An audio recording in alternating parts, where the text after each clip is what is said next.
Welcome back to the English with Tom and Julia podcast. Today we're talking about one of the biggest reasons English learners stay stuck. You don't need more motivation. You need habits that actually stick. And most people build habits the wrong way.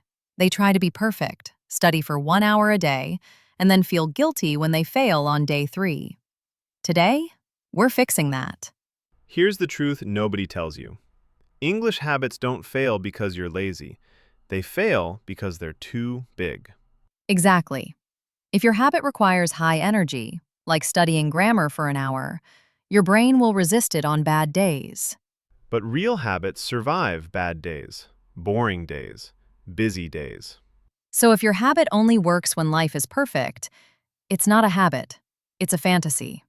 Okay, so let's talk about something that honestly changed my whole approach to learning: the 2% rule. And no, it's not a fancy theory. It's literally the reason some people stay consistent and others burn out after 1 week. Yeah, when I first heard it, I laughed. I thought, 2%? That sounds like nothing. But the whole point is, it should feel like nothing. If your daily English habit feels heavy, your brain will look for excuses to skip it.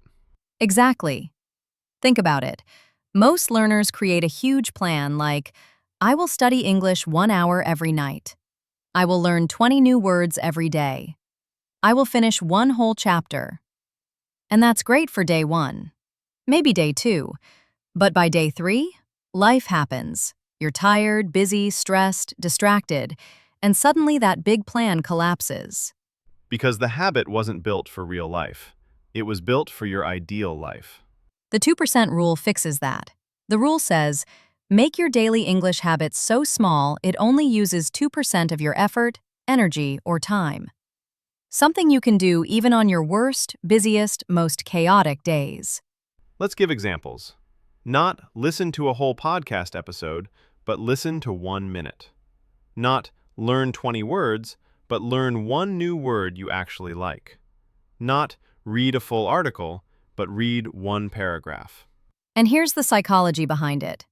When something is tiny, your brain doesn't activate the resistance. There's no, ugh, this is too much. It's more like, yeah, okay, I can do that. It's nothing. That's the magic. Tiny actions create 0 friction. And the funny part? Once you start doing the tiny version, you usually end up doing more. You listen to 1 minute, and suddenly you keep listening because it's interesting. You learn 1 word, and it turns into 3. You read 1 paragraph, and boom, you finish the page. But even if you don't do more, the tiny action still counts. Because the real goal is not perfection, it's identity. The identity of someone who touches English every single day. People think results come from big pushes. Nope. Results come from small actions repeated hundreds of times. And that's why the 2% rule is powerful. It's not about learning fast, it's about learning forever. Now here's the psychological trick. Habits become strong when they're connected to your identity. Yes, I study English sometimes is weak. But I'm the type of person who does a little English every day. That sticks. When you shift your identity, habits become automatic. You're no longer forcing yourself. You're acting like the person you believe you are. All right, let's talk about something most English learners skip: the habit loop. If you don't understand how it works, you're basically trying to build a house with no blueprint. You're guessing. And guessing doesn't create consistency. Right. People always say, I'll try harder, or I'll study more tomorrow. But effort is not a habit. A habit is a cycle, something predictable, repeatable, and automatic. And the habit loop has 3 parts: cue, arrow, action, arrow, reward. Let's break that down in a simple, real-life way. Cue is the trigger, the thing that tells your brain, hey, it's English time. It can be a moment, a sound, an action, a place, whatever works for you. Like for me, my cue is making coffee.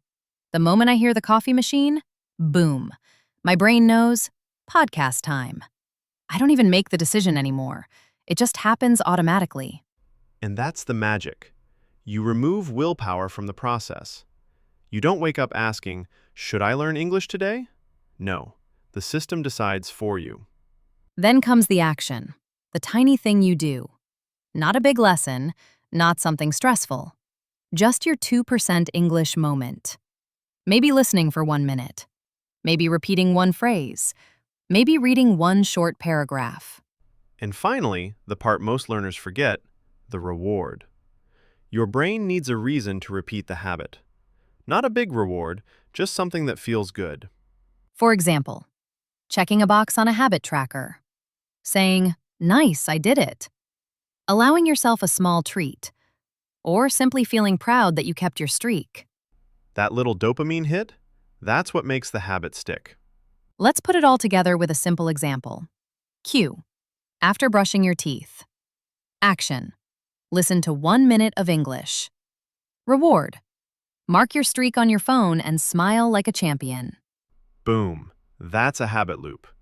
And once your brain runs it enough times, English becomes automatic.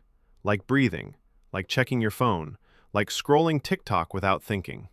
And that's what we want. We don't want discipline forever. We want to reach the point where English is not a choice. It's just something you do without thinking. Most people fail not because the habit is hard, but because the setup is too complicated. Yes, your English materials should be ready before you need them. Examples. Put your English podcast playlist on your home screen. Prepare flashcards in advance. Keep one short article saved to read. When you remove friction, habit becomes effortless. One of the most powerful habit tools is visual. See your progress. A calendar, a habit tracker, a check mark. Every day you do your small habit, you mark an X. And over time, you'll feel proud of the long chain. It becomes painful to break it. Consistency becomes addictive, in a good way. Tom, we all have those days when nothing goes right.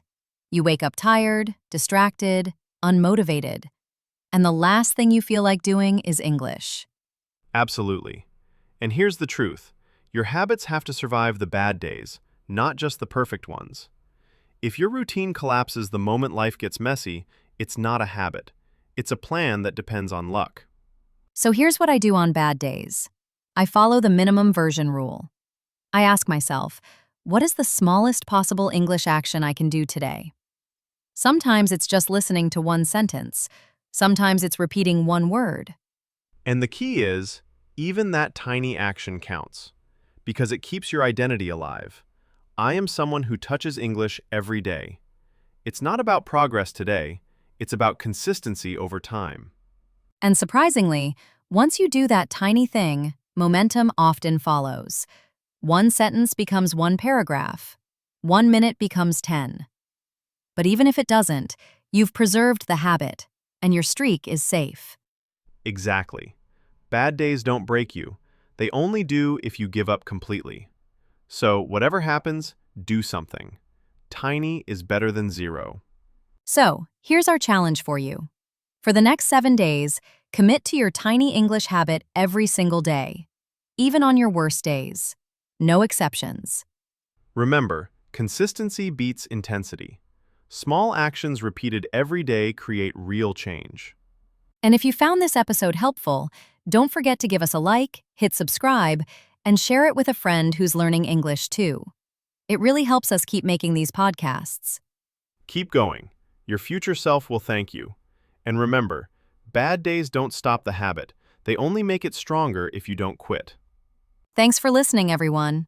We'll see you in the next episode, ready to build more habits that stick.